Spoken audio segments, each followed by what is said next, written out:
Hi, class. Okay, so this chapter, theater from 1800 to 1875. Remember, this is a slightly arbitrary demarcation line. There was a lot going on in the world in the 18th and 19th centuries. Things like industrialization, technological advances, and the rise of nationalism were everywhere, along with the constantly shifting cultural attitudes.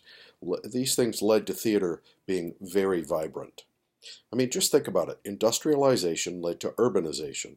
This led to a growing manufacturing workforce, the first ever in history. But the daily life of those who worked in the factories was pretty awful. I mean, they worked for 14-hour days. This led to a large, primarily unhappy dwelling population, dwelling meaning urban dwelling population.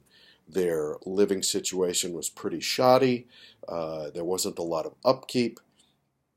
And really, there couldn't be. You work 14 hours a day. The benefits of this workforce were primarily going to the merchant middle class, who owned the factories where everybody worked and sold the textiles they made. This led, in several places in Europe, to a philosophy around the culture, meaning that before this point, philosophical discussions about the state of humans on the planet was primarily the realm of intellectuals and the elite. Well, now there were so many people living in such drudgery and working that their emotional as well as physical situation could be felt and seen everywhere. It couldn't be ignored.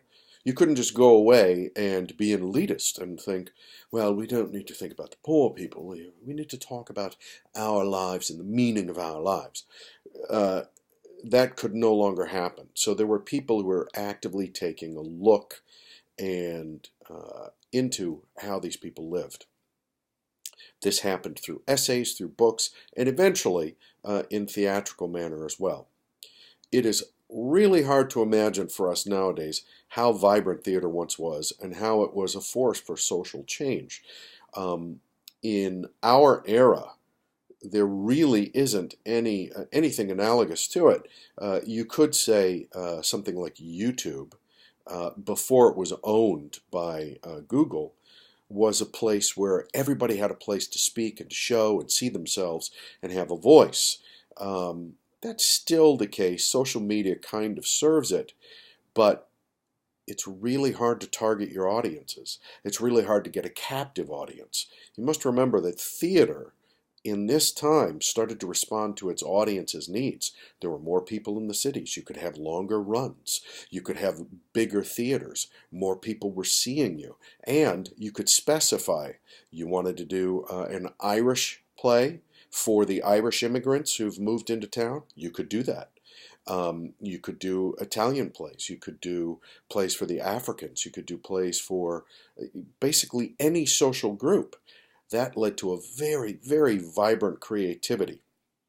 Of course, there was a lot of crud produced, stuff that we don't have remnants of.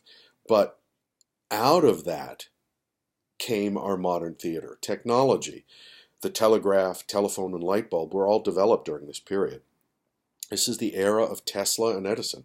They literally changed the world. The steam engine transformed more than just factories. It transformed every facet of human beings' lives. Travel across a country became a matter of hours or days, and not weeks or months. As you can probably sense, even by how I'm speaking, there was an increase in the speed of life, in the experience of life going faster as we move from an agrarian relationship to ourselves and to the world to an urban one, to a manufacturing one. And honestly, that pace has just continued to fly forward at a faster and faster speed since this time. This was the era of Marx and Darwin, and we still argue over their place in the world as part of our own political zeitgeist. We talk about Bernie Sanders was seen as a communist or socialist. Well, that's Marx. We have the religious right arguing for the teaching of religious doctrine as opposed to scientific doctrine, saying that the theory of evolution is just a theory and the theory of intelligent design is just a theory.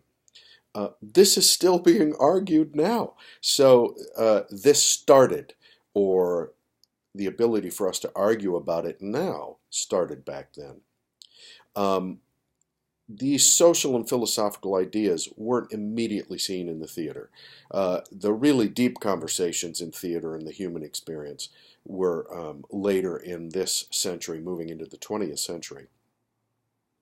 But the immediate changes, the ones I mentioned about the different types of people in the theater for them, as well as theater technology was changing, scene design was constantly altering to what was capable because of the new technologies, and audiences, as I mentioned, were always changing. The thing that I want you to kind of pay attention to is the sense of speed to both the theater and the culture. I mean, think about it. We went from having no scene changes to having scene changes that were done by people pushing flats on and off stage and carrying things on and off stage, to now we're starting to get into what will become the modern theater, where technological innovations allow for automation, for machines to do things quickly, relatively quietly, and in a much more mesmerizing way. All right? Enjoy the chapter.